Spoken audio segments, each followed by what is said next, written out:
Fala galera, beleza? Eu acredito que muita gente já sabe, né, que a intenção dos bancos, tanto os bancos tradicionais como os bancos digitais, a intenção deles é fidelizar a gente, né, fazer com que a gente fique lá dentro e consuma cada vez mais produtos deles para que eles ganhem mais dinheiro com a gente.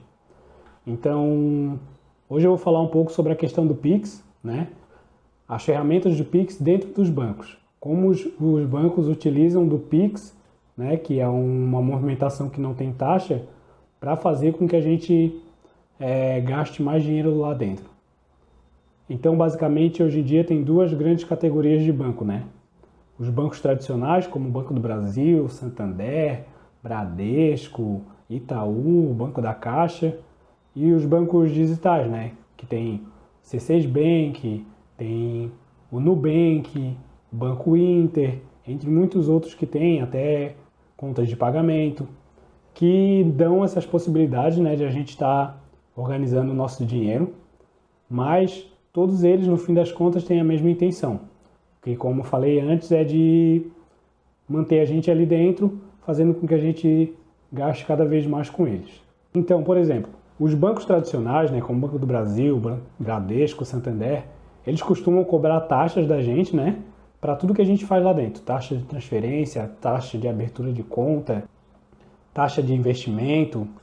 E eu comecei a perceber essas coisas lá na época da minha graduação, quando eu fiz a faculdade de Educação Física, em que eu precisava receber bolsa, né? E aí, para receber a bolsa, eu tinha que fazer uma conta no Banco do Brasil. Aí eu fiz a minha conta no Banco do Brasil, aquela conta básica de estudante, né? E aí, ao longo do tempo, eu percebi que essa conta básica ela tinha diversas limitações.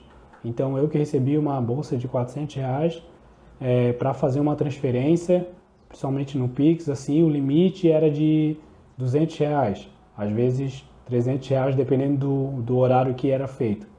E para fazer as transferências de TED, DOC, que ainda era muito utilizado na época, né?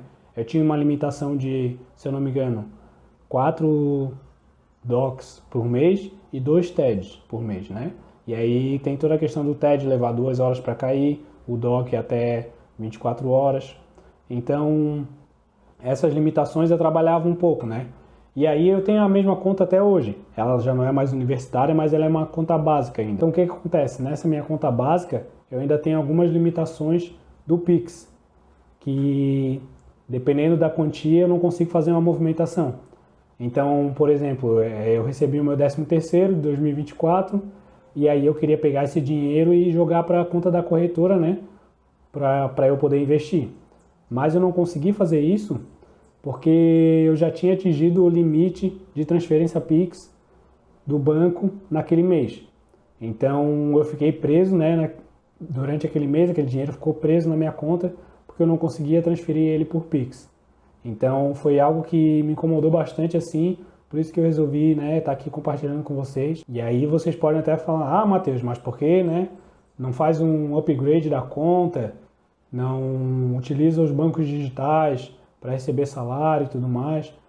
Então, para fazer o upgrade da conta ali, principalmente do Banco do Brasil, tem que pagar umas taxas que eu não estou a fim de pagar, porque não acho que seja tão necessário assim, de 30 até R$ 60 por mês na anuidade, e eu utilizo as contas dos bancos digitais mais para fazer movimentações diárias, né?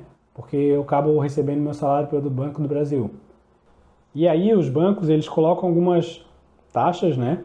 De transferência de dinheiro, de manutenção da conta, também o Banco do Brasil, por exemplo, ele cobra até R$ 9,90 para tu ter direito a receber notificação de movimentação da tua conta. Então imagina, tu tem que pagar para saber se houve alguma movimentação na tua conta ou não.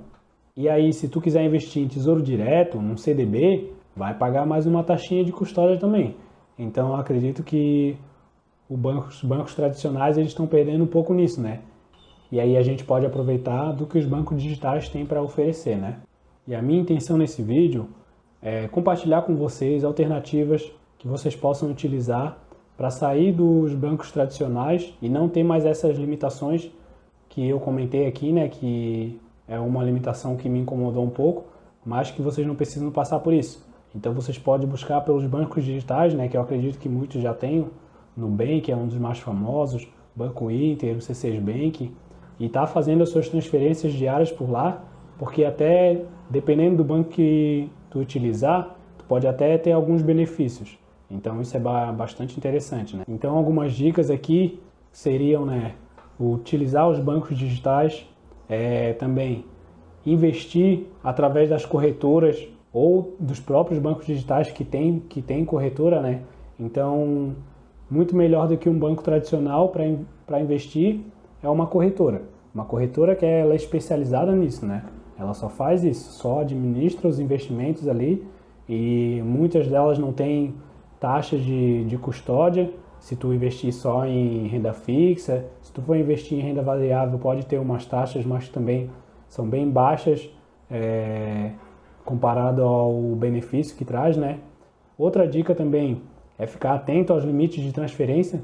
Então, sempre observar ali como é que tá os limites de transferência do teu banco, principalmente para não passar por esses problemas que eu passei, de, por exemplo, cair o 13º e eu não conseguir tirar ele da minha conta para investir, ou então recebe uma bonificação de final de ano, né?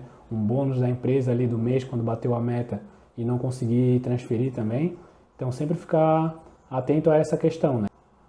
E também considere ter contas múltiplas em diversos bancos digitais. Eu, por exemplo, tenho alguns, né? Eu tenho um banco tradicional, que é o Banco do Brasil, mas eu também tenho uma conta no C6, uma conta na Rico, outra conta no Nubank, que aí, dependendo das minhas necessidades, do que eu quero fazer naquele mês ou naquele momento, eu utilizo uma conta ou a outra, né? Eu acredito que os bancos digitais não sejam algo tão novo mais, né? Já em 2025, eles já estão há bastante tempo aí no mercado, o Nubank mesmo já tem mais de 10 anos, então eu acredito que eles já construíram uma certa confiança aí legal, que a gente pode estar aproveitando, né? Principalmente em comparação aos bancos tradicionais, para a gente se beneficiar disso e cuidar melhor do nosso dinheiro, né? E você pode estar se perguntando também, mas e se eu quiser um crédito, um empréstimo, alguma coisa assim? Pode ser que seja no banco tradicional seja mais viável, né? Sim e não.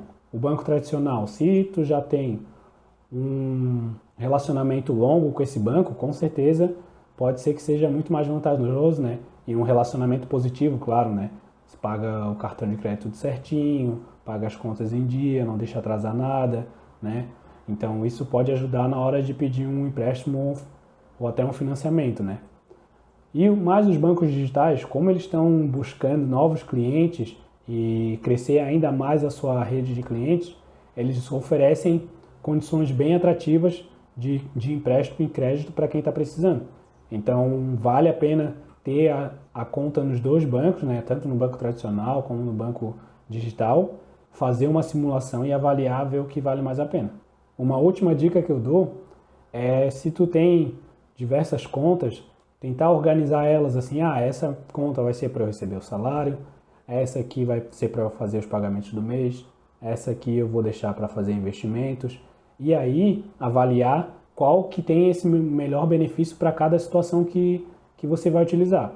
Por exemplo, para fazer os pagamentos do mês, você pode utilizar aquela conta que te dá pontos por cada movimentação financeira que você faz. Comprou no mercado, ganha os pontos. Botou gasolina no carro, também ganha os pontos. E para fazer os investimentos, você pode ir naquela conta que de preferência seja uma corretora, que não tenha nenhuma taxa, ou que tenha uma taxa muito baixa. Então você pode estar avaliando isso para fazer a melhor escolha. Se você teve uma experiência parecida com a minha, seja no Banco do Brasil ou em outros bancos, deixa aqui no comentário para compartilhar com o pessoal, para a gente saber quais bancos que fazem esse tipo de coisa.